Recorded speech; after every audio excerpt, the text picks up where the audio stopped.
দাঁড়া, চলে যেতেছো, যাও। কতদিন, কত মাস, কত বছর, কত যুগ, কত শতাব্দী অপেক্ষা করতে এটা ভুলে যাওয়া হয়? কতদিন?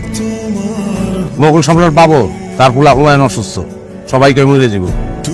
হুমায়ুন বাইচে গেল, মরে গেল বাবর। তোমার লেগে আমি বাবর মরে যাবো বলে এই শিকন আর খোলার দরকার নাই। যতটুকু ভালোবাসা দিছো আমারে, আমার চললো, জীবন কাটাই দিতে পারবো।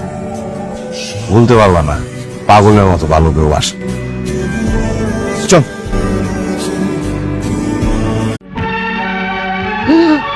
তুমি এত কালো, তোমার সাথে সংসার করবো আমি? ভাবি, ভাইয়া চলে গেল কেন? আমি কালো দেখে তোমার ভাইয়া আমাকে পছন্দ করেনি। ভাবি, তুমি কোনো চিন্তা করো না, আমি তোমাকে 7 দিনে ফর্সা করে দেব। কি বলছো, 7 দিনে ফর্সা? হ্যাঁ ভাবি, গোল্ড ফেয়ারনেস ক্রিম 7 দিনে ধবধবে ফর্সা। কি ব্যাপার, তুমি এখন আমার বাসা থেকে যাওনি?